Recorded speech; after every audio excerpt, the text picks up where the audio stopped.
আলাইকুম সবাইকে। আশা করি সবাই অনেক ভালো আছো। চলে এলাম নতুন একটা ভিডিও লেকচার নিয়ে। আচ্ছা, এর আগে একটা কোয়েশ্চেন করি তো, একটা জিনিস চিন্তা করো। হ্যাঁ, মানে ভিডিও লেকচার শুরু করার আগে আমি তোমাদেরকে একটা জিনিস চাচ্ছি যে তোমরা যাতে চিন্তা করে থাকো। তো মনে করো কোনো একটা পদে, কোনো একটা প্রতিষ্ঠানের কোনো একটা পদে আর কি, তোমার কোনো একজন কর্মী নতুন নিয়োগ প্রাপ্ত হয়েছে। হ্যাঁ, এখন এই জিনিসটা কি আমরা বলতে পারি যে সেই কর্মীর আর কি যে নিয়োগ প্রাপ্ত হয়েছে তার আগে থেকে তার কাজ সম্পর্কে, প্রতিষ্ঠানের ওয়ার্ক কালচার সম্পর্কে একদম 100% আইডিয়া থাকবে না? কিন্তু এটা কিন্তু খুবই স্বাভাবিক যে কর্মীর কিছুটা সময় লাগবে তার কাজ সম্পর্কে দক্ষতা অর্জনের ক্ষেত্রে। এখন কথা হচ্ছে দক্ষ কর্মী তো অনেক বেশি ইম্পর্টেন্ট প্রতিষ্ঠানের জন্য, তাই না? তাহলে আমরা এই ভিডিওতে কর্মী সংস্থান এই অধ্যায়ের কর্মী সংস্থান প্রক্রিয়ার এমন একটা পদক্ষেপ সম্পর্কে আলোচনা করব যে পদক্ষেপটা মূলত এই জিনিসটা নিয়ে আলোচনা করে যে কর্মীর কার্যদক্ষতা যাতে বৃদ্ধি পায় সেই জন্য তাকে তত্ত্বগত জ্ঞানের পাশাপাশি যেন হাতে কলমেও শিক্ষাদান করা যায়, সেই জন্য প্রতিষ্ঠানের পক্ষ থেকে যে আনুষ্ঠানিক প্রচেষ্টা চালানো হয় সেই বিষয় সম্পর্কেই যে পদক্ষেপটা কর্মী সংস্থানের আলোচনা করে, এবং সেই পদক্ষেপটা হচ্ছে প্রশিক্ষণ। তাহলে স্পেসিফিক্যালি আমরা জানবো প্রশিক্ষণের ধারণা এবং প্রশিক্ষণ কেন ইম্পর্টেন্ট সেই সম্পর্কে। তাহলে চলো আমাদের পড়াশোনা শুরু করি। প্রথমেই জানা যাক প্রশিক্ষণ বলেটা কাকে। প্রশিক্ষণ যেটাকে ইংরেজিতে বলা হয় ট্রেনিং, তো এই ট্রেনিংটা বলে কাকে? একটু আগে কিন্তু আমি একটা হিন্টস কিন্তু দিয়ে দিয়েছি যে এটা কি নিয়ে আলোচনা করে, আসলে কি বিষয়গুলো হচ্ছে প্রশিক্ষণের মধ্যে ইনভলভড। তাহলে সেটাই আমরা এই প্রশিক্ষণের ধারণাতে জানবো।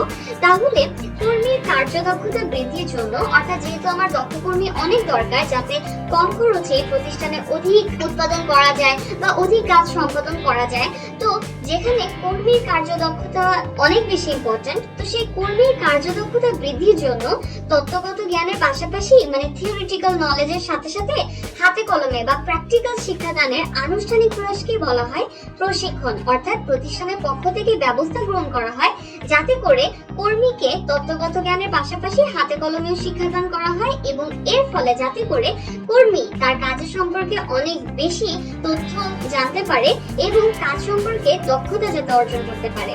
এখন যদি আমরা আরেকটু এলাবোরেট করি বা আরেকটু ব্যাপক অর্থে আমরা চিন্তা করি, তাহলে ব্যাপক অর্থে কার্যক্ষেত্রে মানে প্রতিষ্ঠানে আর কি অধিক দক্ষতা বা ফলপ্রদতা অর্জনের নিমিত্তে, যেমনটা বললাম যে অধিক দক্ষতা আমার প্রতিষ্ঠানের জন্য অনেক ইম্পর্টেন্ট, তো সেই দক্ষতা যাতে বৃদ্ধি পায় বা দক্ষতা যাতে অর্জন করা যায়, তো সেই জন্য নতুন নিয়োগকৃত বা কর্মরত কর্মী অর্থাৎ যারা কাজ করছে তারাও, আবার যারা নতুন নিয়োগকৃত আছে তারাও, সেই সকল কর্মীর কর্মসংশ্লিষ্ট বিষয়ে জ্ঞান এবং দক্ষতা যাতে বাড়ে, তো সেই জন্য তত্ত্বগত জ্ঞানের পাশাপাশি হাতে কলমে শিক্ষা প্রদানের যে প্রচেষ্টা বা প্রক্রিয়া অনুসরণ করা হয় তাকেই প্রশিক্ষণ বলা হয়ে থাকে।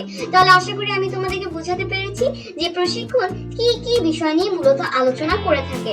যারা অলরেডি কাজ করছে বা যারা হচ্ছে নতুন নিয়োগকৃত কর্মী, তাদের নিজেদের কাজ সম্পর্কে তাদের যাতে একটা ভালো আইডিয়া থাকে, কাজটা কিভাবে ঠিকভাবে করতে হবে সেই সম্পর্কে যাতে তারা হাতে কলমে শিখতে পারে, ঊর্ধ্বতনদের মাধ্যমে যাতে তাদের কাজ সম্পর্কে একটা বিস্তর আইডিয়া হয় যেটা সামগ্রিকভাবে প্রতিষ্ঠানে দক্ষতা অর্জনের ক্ষেত্রে কাজে লাগে, তো সেই জিনিসটা যাতে হতে পারে এই জন্যে প্রতিষ্ঠানের পক্ষ থেকে যে আনুষ্ঠানিক প্রয়াস বা প্রচেষ্টা চালানো হয় সেটাকেই বলা হয় প্রশিক্ষণ বা ট্রেনিং।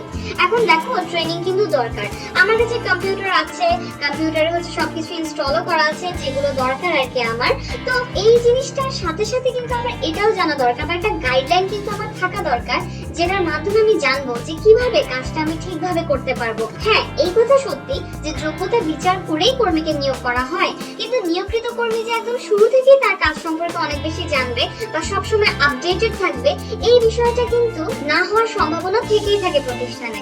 কিন্তু প্রতিষ্ঠান তো অবশ্যই চাবে যে তার দক্ষতা যেন বাড়ে, তার কাজটা যাতে ঠিকভাবে হয়, প্রতিষ্ঠানের কাজগুলো যাতে ঠিকভাবে সম্পাদিত হয়, তো এই জন্য দক্ষ কর্মী অনেক ইম্পর্টেন্ট, কারণ দক্ষ কর্মীই পারে উপকরণগুলোকে ঠিকঠাক ভাবে কাজে লাগাতে। তো এই জন্য কর্মী যাতে দক্ষতা বাড়ে এই জন্য এই প্রশিক্ষণের কাজটা পরিচালনা করা হয়ে থাকে। এখন একটা কথা কিন্তু আমরা বলতেই পারি যে হ্যাঁ, কর্মীদের সাথে ভালো ব্যবহার করলে, তাদের কাজগুলো ঠিকঠাক ভাবে তত্ত্বাবধান করলে, তারপর হচ্ছে তাদেরকে বিভিন্ন সুযোগ সুবিধা দিলে কর্মীরা কিন্তু সন্তুষ্টও হয়, আবার সেই সাথে কর্মীদের উন্নয়নেও এটা ভূমিকা রাখে।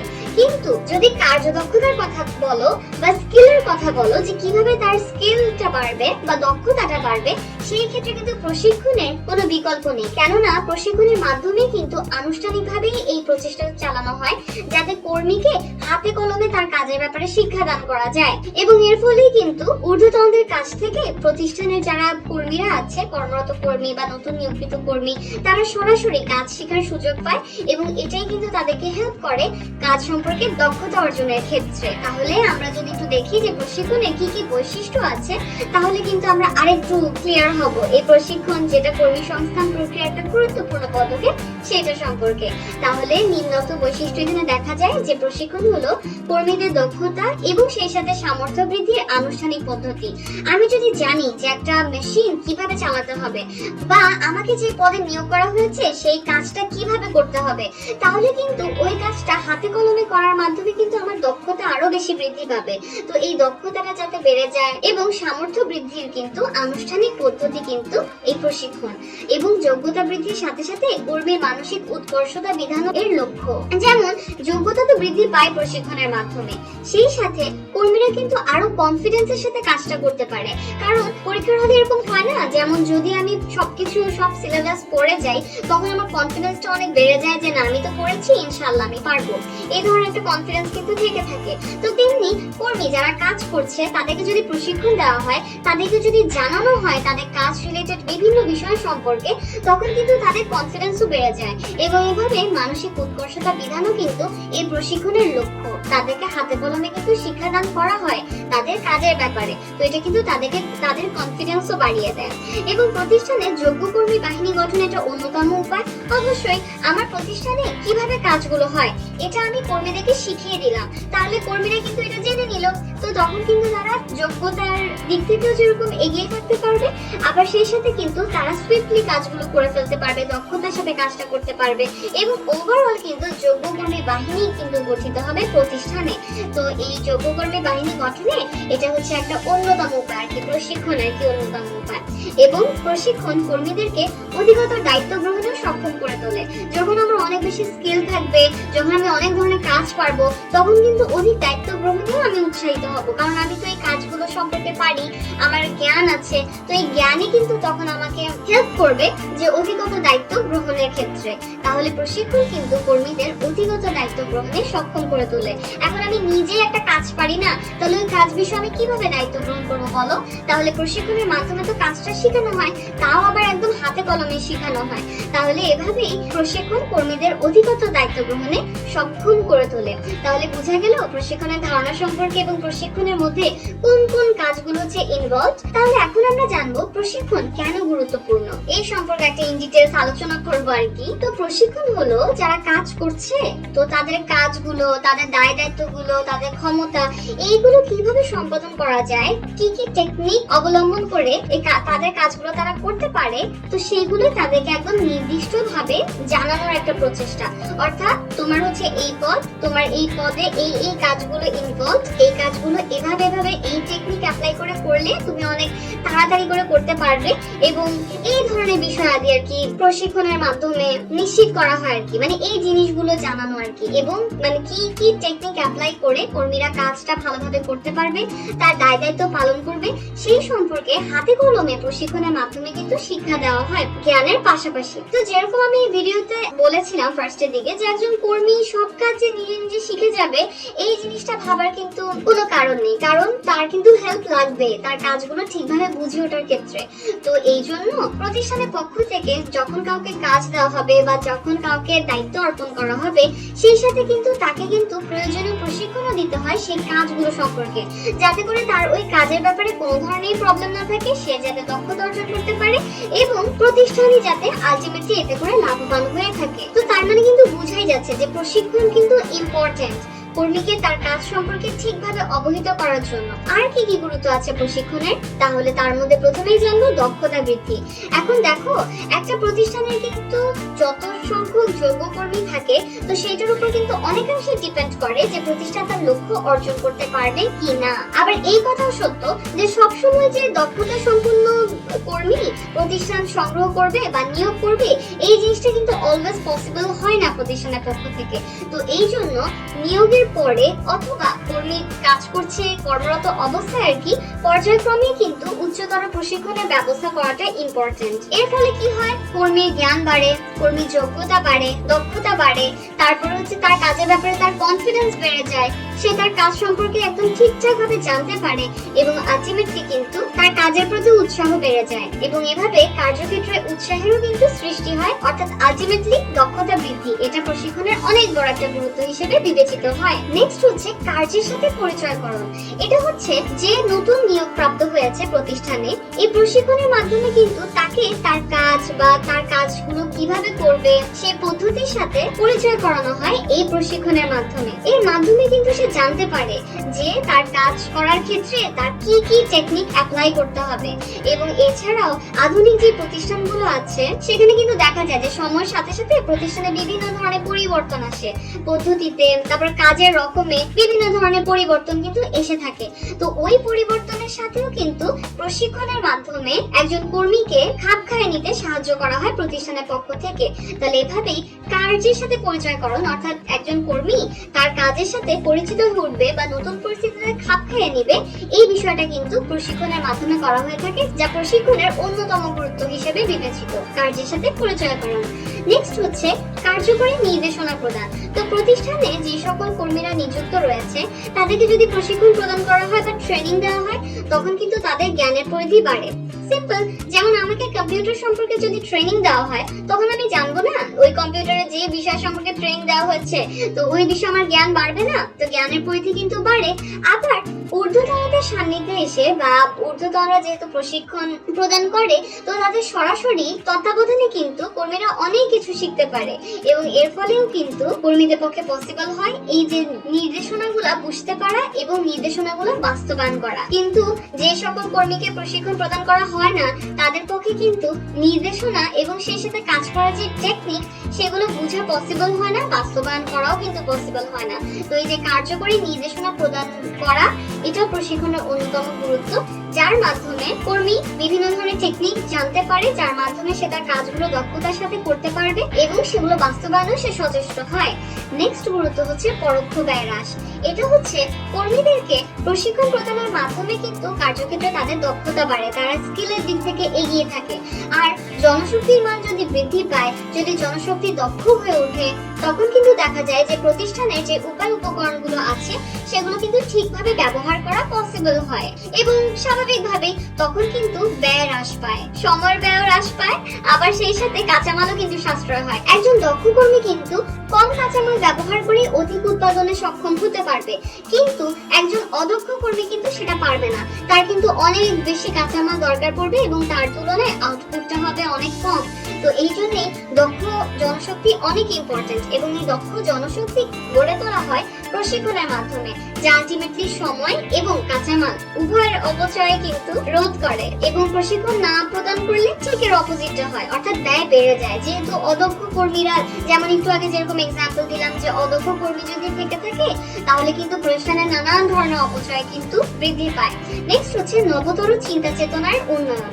তো এইটাও হচ্ছে প্রশিক্ষণের গুরুত্ব। কিভাবে?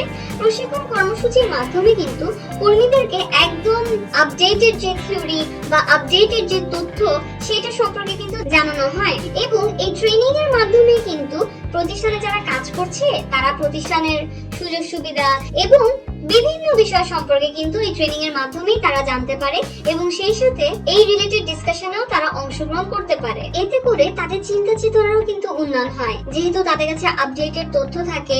তারপরে হচ্ছে যে তারা বিভিন্ন বিষয় সম্পর্কে জানতে পারে প্রশিক্ষণের মাধ্যমে, তো তারা তাদের কাজ সম্পর্কে কিন্তু নতুন নতুন চিন্তা চেতনার বিকাশ কিন্তু ঘটাতে পারে। নেক্সট যে গুরুত্বটা প্রশিক্ষণে সেটা হচ্ছে দুর্ঘটনা ও ক্ষয়ক্ষতির মাত্রা হ্রাস। আচ্ছা, এই পয়েন্টটা একটা এক্সাম্পলের মাধ্যমে বুঝাই। হ্যাঁ, তো যদি এই ধরনের সিচুয়েশন হয় যে যারা কর্মীরা আছে কাজ করছে তাদেরকে যদি এই বিষয়টা ট্রেনিং দেওয়া হয় যে যখন বিল্ডিং এ আগুন লাগে তখন তাদের কি করা উচিত বা তারা কিভাবে এই জিনিসটাকে হ্যান্ডেল করবে বা তাদের করণীয় কি, এই সম্পর্কে যদি তাদেরকে একটা ট্রেনিং দেওয়া হয় তখন কিন্তু তারা ওই অনুযায়ী কাজ করতে পারবে। যদি আসলে এই আগুন লেগে থাকে তো তখন কিন্তু দেখা যাবে কি যে প্রতিষ্ঠানের যে ক্ষয়ক্ষতি এটার মাত্রাও কিন্তু কমে যাবে। অর্থাৎ কর্মীরা ওইভাবে, যেহেতু তাদের ট্রেনিং আছে, তাদের যেহেতু জানা আছে যে তাদের কি করণীয়, ওই অনুযায়ী যদি তারা কাজ করে থাকে তখন কিন্তু এই দুর্ঘটনার ফলে ক্ষয়ক্ষতির মাত্রা অনেকটুকু কমে আসা সম্ভব। বা যদি ট্রেনিং এর মাধ্যমে কর্মীদেরকে এটা জানানো হয় যে কোন মেশিন কিভাবে চালনা করা দরকার এবং কোন ভাবে চালালে দুর্ঘটনা হতে পারে প্রতিষ্ঠানে, তখন কিন্তু কর্মীরা এটা জেনে যায় যে হ্যাঁ একটা মেশিন এটা হচ্ছে এভাবে চালানো যাবে না, ওভাবে যদি চালানো হয় তখন হচ্ছে দুর্ঘটনা হবে। তো এটা জানার ফলে কিন্তু তখন কর্মীরা এই ব্যাপারে সচেতন হয়ে থাকে। সো আলটিমেটলি দেখো যে ট্রেনিং দেওয়ার মাধ্যমে বা প্রশিক্ষণ দেওয়ার মাধ্যমে কিন্তু এই কাহিনীগুলোতে দেখা যাচ্ছে যে যেহেতু কর্মীদের আগে থেকেই জানা আছে, তো তারা এই বিষয়ে এভাবে করে হচ্ছে যে স্টেপ নিতে পারে বা হচ্ছে এভাবে পদক্ষেপ নিতে পারে যে তাদের কি করণীয়, তারা প্যানিক না হয়ে উল্টো আরো এফেক্টিভলি সিচুয়েশনটা হ্যান্ডেল করতে পারে এবং এর ফলে কিন্তু দুর্ঘটনার পরিমাণও যেমন কমে যায়। আবার কর্মীদেরকে যদি আগে থেকে ট্রেনিং দেওয়া হয় যে আগুন লাগলে তারা কিভাবে এটা ডিল করবে, তাহলে চিন্তা করো যে তারা যদি প্যানিক না হয়ে ঠান্ডা মাথায় এই জিনিসটা আগে থেকেই ডিল করে এবং তাদের যদি জানা থাকে তখন ক্ষয়ক্ষতির মাত্রাও কিন্তু হ্রাস পাবে। তাহলে এটাও কিন্তু প্রশিক্ষণের আরো একটা গুরুত্ব। আর নেক্সট হচ্ছে শ্রম ঘূর্ণায়মানতা ও শ্রম অসন্তোষ হ্রাস, এটাও কিন্তু প্রশিক্ষণের আরো একটা গুরুত্ব। প্রশিক্ষণের ফলে যারা কর্মীবৃন্দ আছে তারা কিন্তু নতুন নতুন প্রযুক্তির সাথে কিন্তু পরিচিত হয়, আবার নতুন নতুন টেকনিকও জানতে পারে তাদের কাজের সম্পর্কে। এর ফলে কিন্তু তাদের দক্ষতা বাড়ে। আবার মানসিক উৎকর্ষতা বৃদ্ধিতেও কিন্তু প্রশিক্ষণের ভূমিকা আছে এবং যদি প্রতিষ্ঠানের পক্ষ থেকে প্রশিক্ষণ দেওয়া হয় কর্মী দক্ষতাও বাড়ে এবং সেই সাথে কিন্তু সে প্রতিষ্ঠানের জন্য কাজ করে এবং দেখা যায় যে সে প্রতিষ্ঠানের সাথে আরো বেশি একাত্মতা পোষণ করতে পারে। এবং প্রশিক্ষণের মাধ্যমে কিন্তু এই জিনিসটাও জানা যায় যে প্রতিষ্ঠানে ভবিষ্যতে কর্মী কি কি সুযোগ সুবিধা পাবে এই সম্পর্কে একটা ধারণা পায়। তো এই জন্য দেখা যায় কি শ্রম অসন্তোষটা হ্রাস পায়, অর্থাৎ শ্রমিকরাও সন্তুষ্ট থাকে প্রতিষ্ঠানের প্রতি, শ্রম অসন্তোষ দেখা যায় না বা হ্রাস পায় এবং শ্রম ঘূর্ণায়মানতাও হ্রাস পায়, অর্থাৎ প্রতিষ্ঠান ছেড়ে শ্রমিকরা চলে যাবে বা কর্মীরা চলে যাবে এই ধরনের সিচুয়েশনও প্রতিষ্ঠান ফেস করে না। তো এভাবেই প্রতিষ্ঠান এবং কর্মী তাদের মধ্যে একটা ইউনিটি গড়ে ওঠে এবং সবাই মিলে প্রতিষ্ঠানের লক্ষ্য অর্জনের জন্য একসাথে কাজ করতে পারে। কর্মীরাও তাদের কাজ সম্পর্কে জানে, দক্ষ হয়ে ওঠে এবং প্রতিষ্ঠানও যোগ্য জনশক্তির দিক থেকে এগিয়ে থাকতে পারে। এখন যদি একটা কোয়েশ্চেন দিয়ে শেষ করি যে প্রশিক্ষণের ক্ষেত্রে নিচের কোন উক্তিটা সঠিক না, অর্থাৎ প্রশিক্ষণের ফলে পরোক্ষ ব্যয় বৃদ্ধি পায়, এইটা সঠিক না, নাকি প্রশিক্ষণের ফলে কর্মীদের দক্ষতা বৃদ্ধি পায় এইটা সঠিক না? তাহলে যদি চিন্তা করে দেখো যে প্রশিক্ষণের ফলে কর্মীদের দক্ষতা বৃদ্ধি পায়, এটা তো সঠিক, এটা তো সঠিক নয়, এটার অ্যান্সার হবে না। কেননা আসলেই তো প্রশিক্ষণ দিলে কর্মীদের দক্ষতা কিন্তু আসলেই বাড়ে। আর হ্যাঁ, তাহলে দেখা যায় যে প্রশিক্ষণের ফলে পরোক্ষ ব্যয় বৃদ্ধি পায়, এইটাই হচ্ছে উল্টা সঠিক নয়। কারণ প্রশিক্ষণ দেওয়ার ফলে উল্টা দেখা যায় উপকরণাদির অপচয় হয় না, সো সময় এবং কাঁচামালের অপচয় হয় না এবং এভাবেই প্রশিক্ষণের ফলে কিন্তু পরোক্ষ ব্যয় উল্টারও হ্রাস পায়, বৃদ্ধি পায় না। তার মানে প্রশিক্ষণের ফলে পরোক্ষ ব্যয় বৃদ্ধি পায় এই উক্তিটা সঠিক নয়। তাহলে এই অ্যান্সারটা যারা গেস করেছো তাদের উত্তরটাই কিন্তু সঠিক। কংগ্রেচুলেশন। তাহলে এই ছিল প্রশিক্ষণ সম্পর্কিত আলোচনা। আশা করি এই সম্পর্কে তোমাদের কনসেপ্ট ক্লিয়ার হয়েছে। ধন্যবাদ সবাইকে।